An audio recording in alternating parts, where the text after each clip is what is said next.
Good morning student. प्रशिक्षणार्थियों,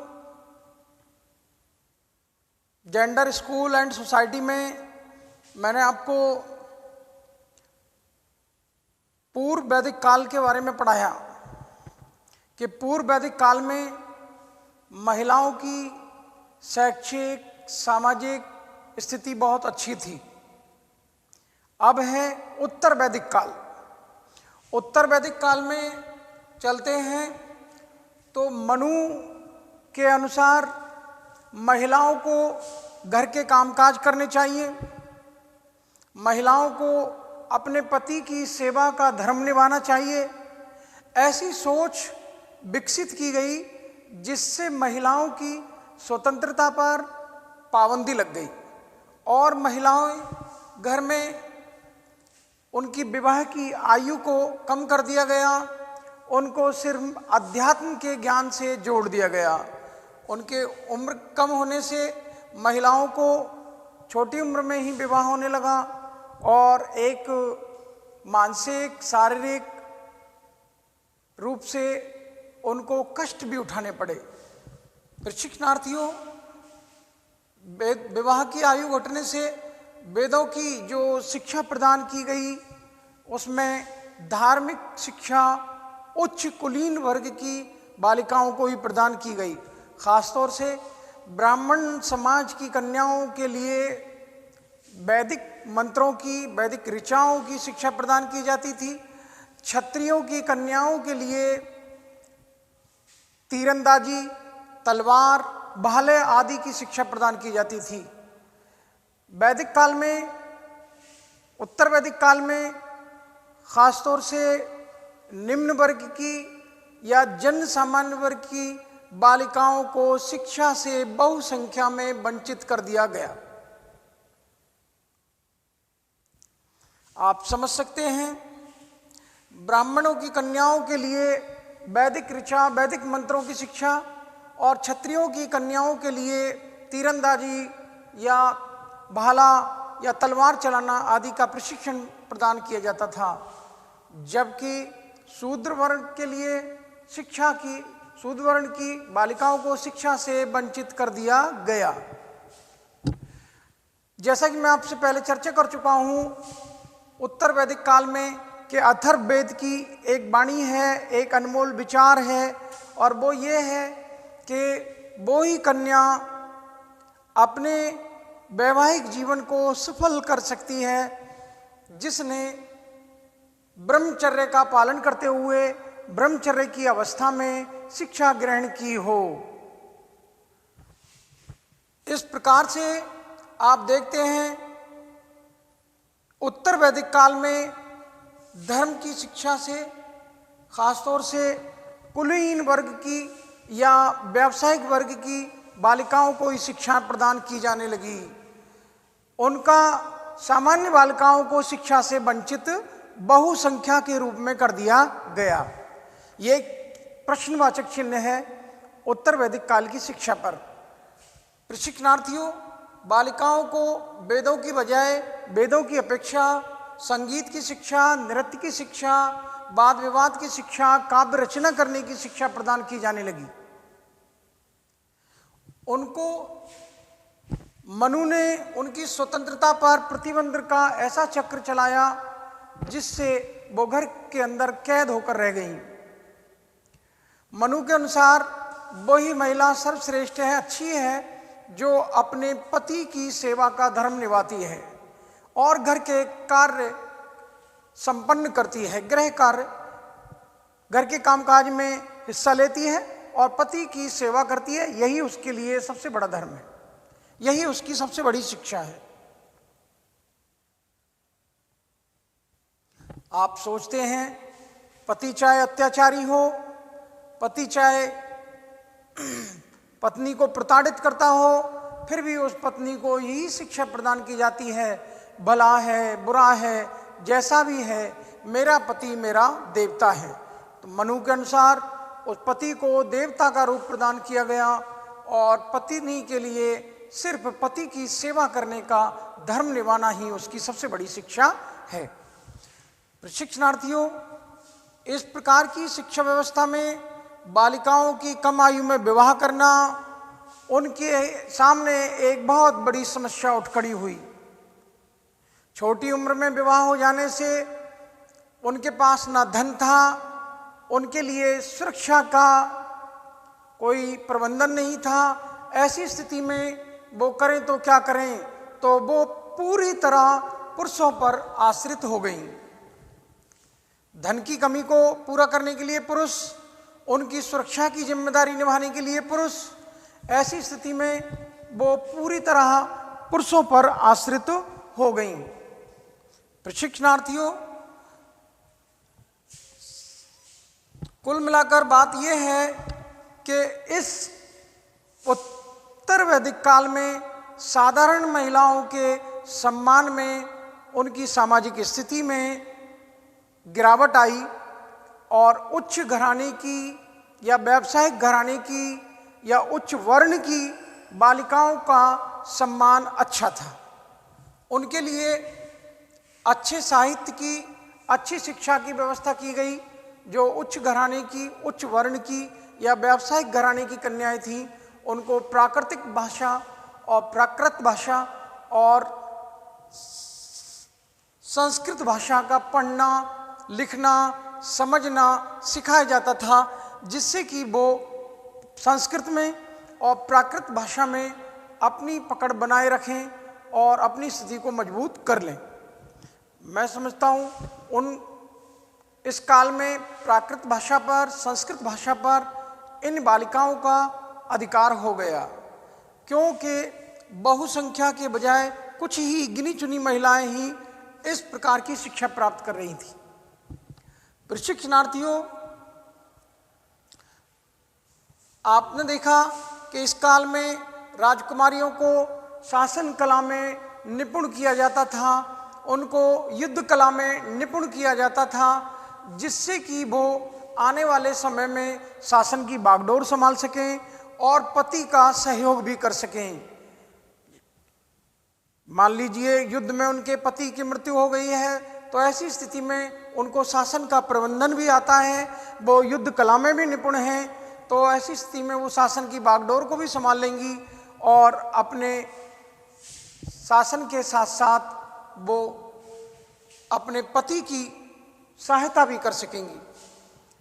इस काल में ईसा से 150 वर्ष पूर्व सातवाहन वंश का नाम आता है। नैनिका नामक जो बालिका थी, उसने शिक्षा प्राप्त की।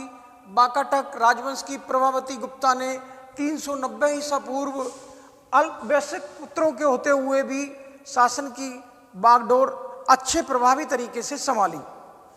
ये उनकी शासन प्रबंध की, युद्ध कला की बागडोर संभालने का, शिक्षा प्राप्त करने का नतीजा है।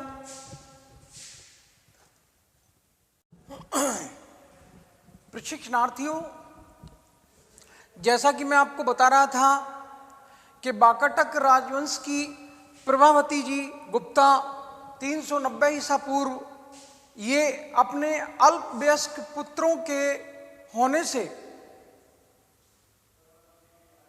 युद्ध कला की शिक्षा, शासन प्रबंध की शिक्षा प्राप्त करने के नतीजे से ये परिणाम निकला कि आपने अपने अल्पवयस्क पुत्रों के होने से शासन की बागडोर प्रभावी तरीके से संभाली।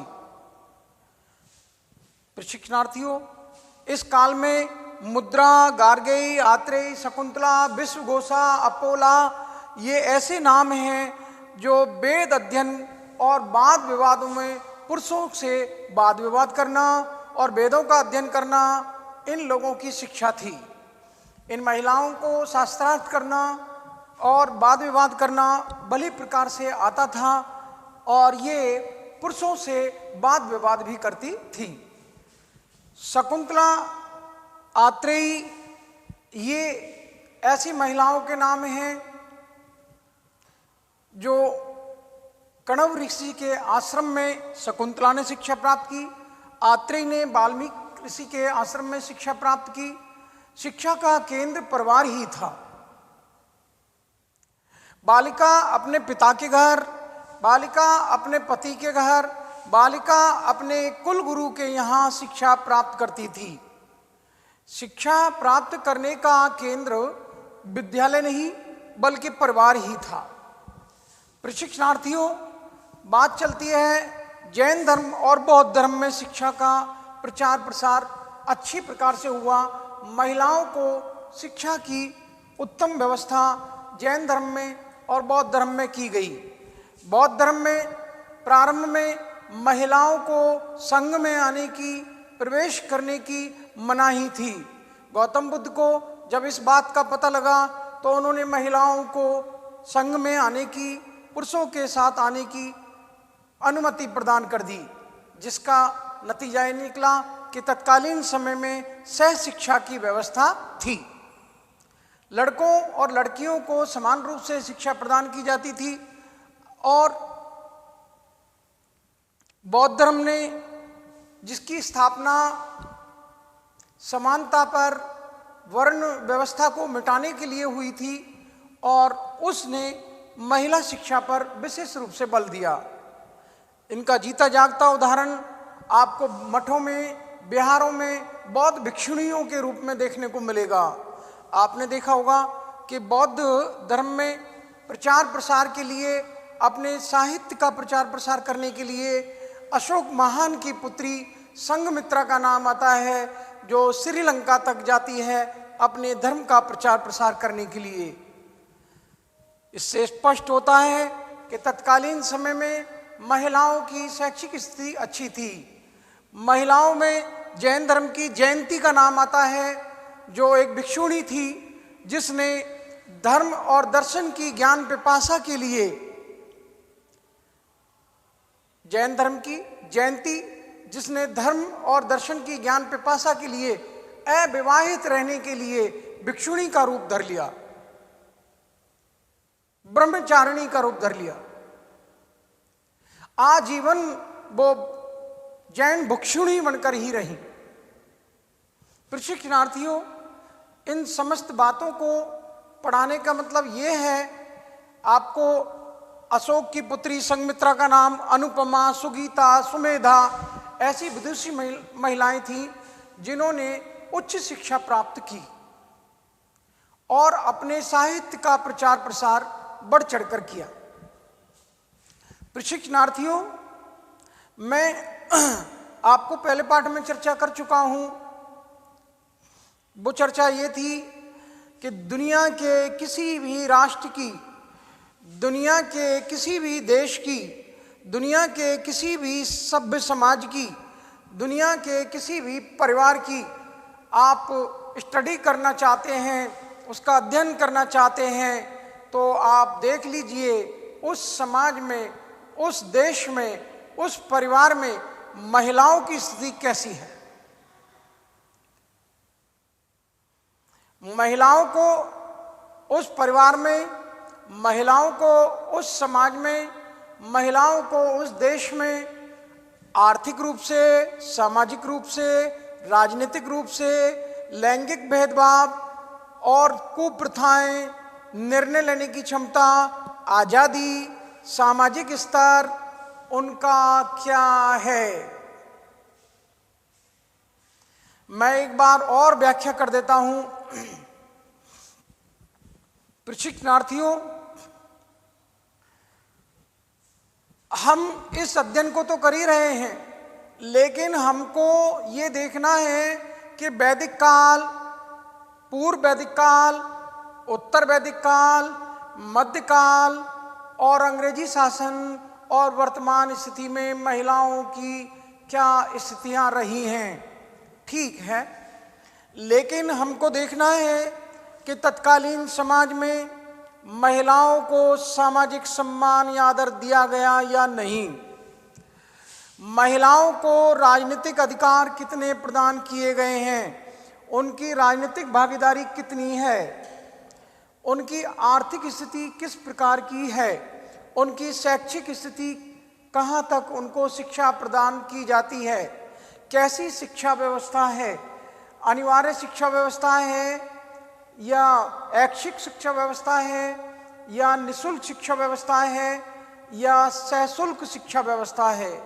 इस स्तर की जांच करनी होगी और महिलाओं के साथ में कैसा भेदभाव किया जाता है, लिंग के आधार पर वहाँ भेदभाव होता है या नहीं होता, और तो और महिलाओं के साथ में होने वाली उन कुप्रथाओं को, उन कुरीतियों को और अंधविश्वासों को, उन महिलाओं को अंधविश्वासों से, कुरीतियों से, उन कुप्रथाओं से, रूढ़ियों से निजात दिलवाई गई है या नहीं।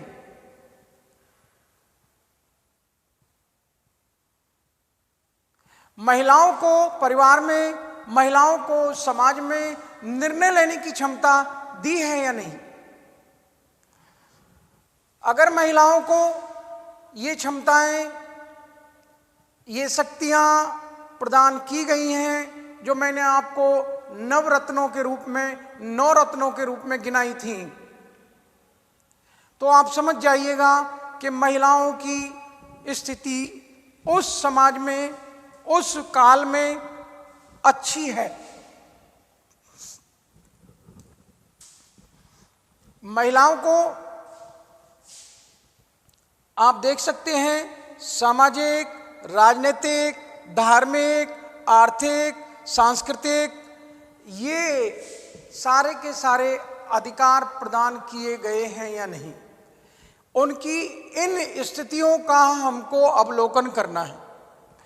मैं समझता हूँ उत्तर वैदिक काल का जो हम अध्ययन कर रहे हैं कि मनु ने महिलाओं को सिर्फ घर के काम करने के लिए, पति की सेवा करने के लिए ही उनका धर्म बना दिया, उनकी शिक्षा बना दी और ये कहा कि ये उनका पूरा आध्यात्मिक ज्ञान हो चुका है।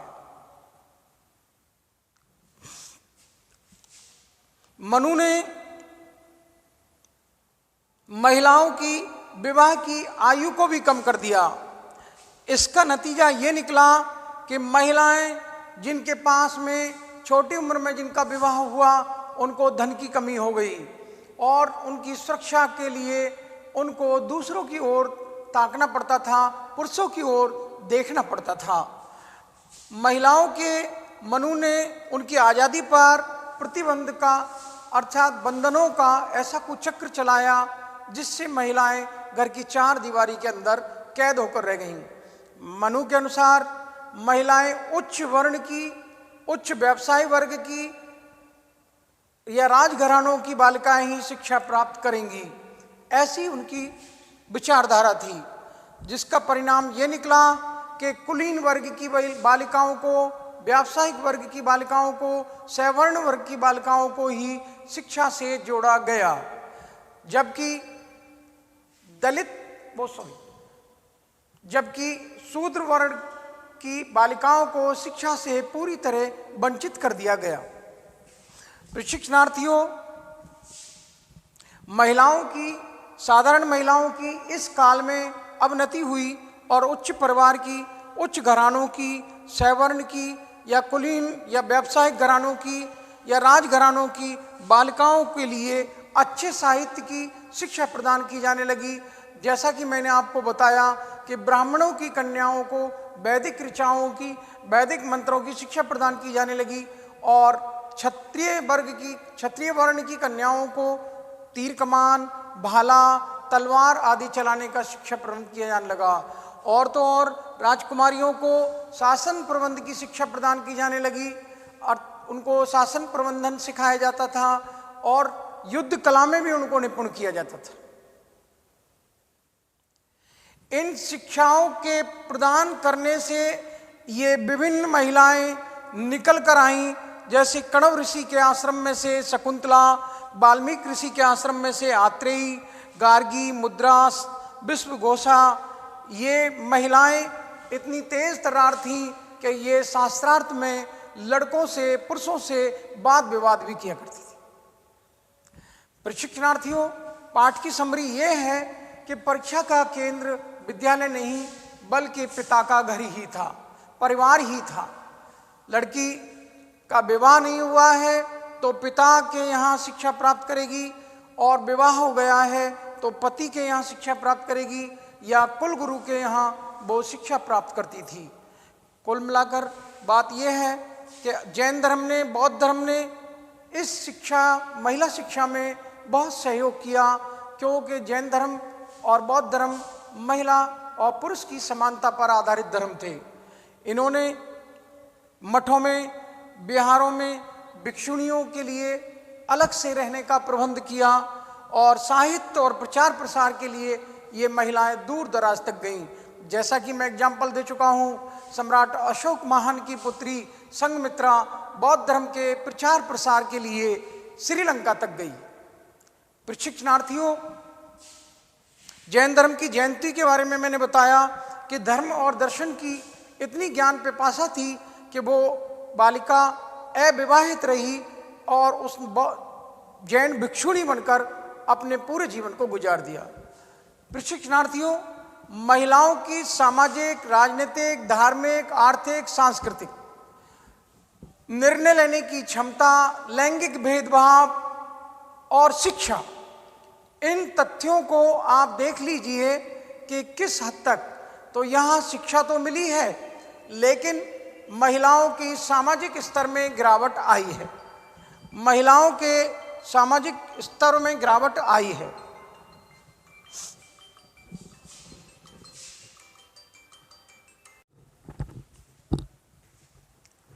प्रशिक्षणार्थियों, जैसा कि मैं आपको पढ़ा रहा था कि महिलाओं की उत्तर वैदिक काल में सामाजिक प्रतिष्ठा कम हुई।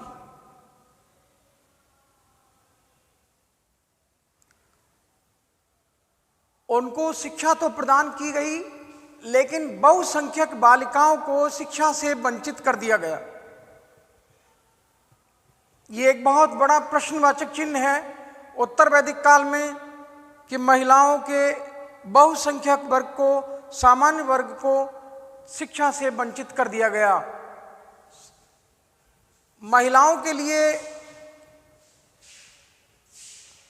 उत्तर वैदिक काल के बाद मध्यकाल आता है, जिसमें उनकी स्थिति बद से बदतर हो गई।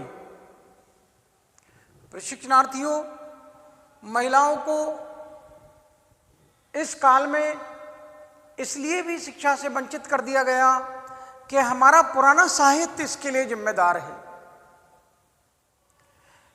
हमारे देश के साहित्य में, पौराणिक साहित्य में नारी को शूद्र, नारकस्य, नारी को ऐसा कहा गया है कि नरकस्य द्वारम, नारी नरक का द्वार है, नारी अधम है। जो किसी जमाने में अर्धांगिनी हुआ करती थी, उसको अधम नाम दे दिया गया। नारी नरकस्य द्वारम, नारी को नरक का द्वार बता दिया गया। ये हमारा साहित्य जिम्मेदार है इसके लिए।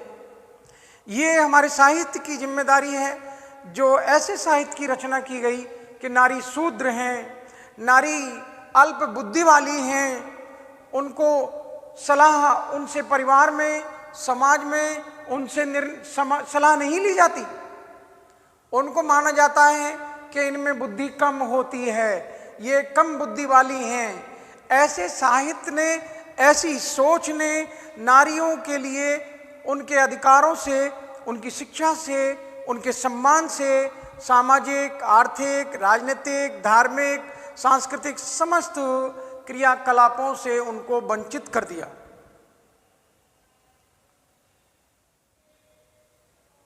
जो नारी कभी अर्धांगिनी हुआ करती थी, उसको अधम नाम दे दिया गया, उसको नरक का द्वार कहा जा रहा है। उसके लिए शूद्र का शब्द का प्रयोग किया जा रहा है।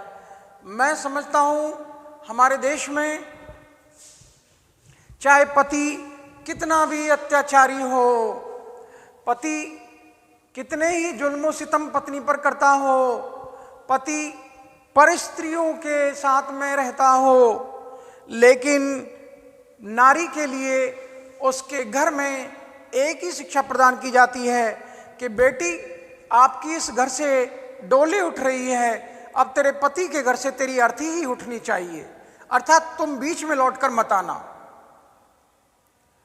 और उसको ये शिक्षा प्रदान की जाती है, भला है, बुरा है, जैसा भी है, तेरा पति तेरा देवता है। जैसा कि मनु कह रहे हैं कि पति की सेवा करना और घर के कामकाज करना पत्नी का सबसे बड़ा धर्म है और यही उसकी सबसे बड़ी शिक्षा है। इस सोच से महिलाओं को उनकी शिक्षा से वंचित कर दिया गया। इस सोच से महिलाओं को जो समाज में उनको स्थान पूर्व वैदिक काल में प्राप्त था उससे वंचित कर दिया गया। महिलाओं को उत्तर वैदिक काल में अच्छी शिक्षा से वंचित और बहुसंख्यक महिलाओं को सामान्य जन की महिलाओं बालिकाओं को शिक्षा से वंचित और सामान्य जन की महिलाओं को उनके समाज में स्थान से भी वंचित कर दिया गया। प्रशिक्षणार्थियों, पाठ का सारांश ये है कि वैदिक काल में हमने महिलाओं की स्थिति का अध्ययन किया, जिसके अंतर्गत मैंने आपको उत्तर वैदिक काल, जिसके अंतर्गत पूर्व वैदिक काल, दोनों के बारे में मैंने अध्ययन कराया। अध्ययन से निष्कर्ष निकल कर आता है कि महिलाओं को उत्तर वैदिक काल में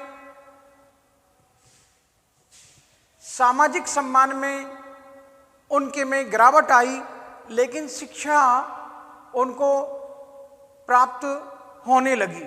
शिक्षा प्रदान की गई, लेकिन बहुसंख्यक वर्ग की बालिकाओं को शिक्षा से वंचित कर दिया गया। प्रशिक्षणार्थियों, यहाँ पाठ का सारांश ये है कि महिलाएं जिनके लिए पुरुष की ओर देखना पड़ता था धन के लिए, महिलाएं जिनकी विवाह की उम्र घटा दी गई तो उनको सुरक्षा की चिंता भी होने लगी। ऐसी स्थिति में धन और सुरक्षा की चिंता को दूर करने के लिए वो पुरुष के ऊपर आश्रित हो गईं। प्रशिक्षणार्थियों, बात का सारा निचोड़ ये निकलता है कि वैदिक काल में महिलाओं ने शिक्षा तो प्राप्त की, लेकिन उच्च वर्ण की या अमीर घरानों की या राजघरानों की बालिकाओं को, क्षत्रिय घरानों की बालिकाओं को ही शिक्षा से जोड़ा गया। अन्य जन सामान्य समाज की बालिकाओं की शिक्षा, अन्य जन सामान्य समाज की बालिकाओं की सामाजिक, धार्मिक, राजनीतिक स्थिति बहुत उनको उनके समाज में अच्छे स्थान से वंचित कर दिया गया। प्रशिक्षणार्थियों, मैंने आपको उत्तर वैदिक काल, मैंने आपको पूर्व वैदिक काल दोनों के बारे में अध्ययन करा दिया है। मैं समझता हूँ मेरा ये छोटा सा पाठ आपके समझ में अवश्य आया होगा। आपने दोनों समाजों की स्थिति में, दोनों कालों की स्थिति में देख लिया कि महिलाओं की शिक्षा की किस प्रकार की स्थिति थी, महिलाओं को समाज में किस प्रकार का आदर और सम्मान प्राप्त था। मैं आपको दोनों कालों के बारे में बता चुका हूं कि उत्तर वैदिक काल और पूर्व वैदिक काल। पूर्व वैदिक काल में महिलाओं को सामाजिक और शैक्षिक स्थिति उत्तम थी और उत्तर वैदिक काल में महिलाओं की सामाजिक स्थिति में गिरावट आई, जबकि उनको शिक्षा से जोड़ा गया, वो भी राजघरानों की और व्यावसायिक घरानों की या अमीर घरानों की और उच्च वर्ण की बालिकाओं को ही शिक्षा से जोड़ा गया। मैं समझता हूँ मेरा छोटा सा पाठ आपके समझ में अवश्य आया होगा। मैं आपके लिए धन्यवाद ज्ञापित करता हूँ। आपने विनम्रता से मेरा पाठ पढ़ा। आपके लिए, आपके पेरेंट्स, गार्जियंस और तमाम सुनने वालों के लिए धन्यवाद। आप कमेंट्स बॉक्स में ज़रूर लिखिएगा। आपके जो भी कुछ समझ में नहीं आया है, मैं आपको पुनः समझाने की पूरी कोशिश करूँगा। Thank you.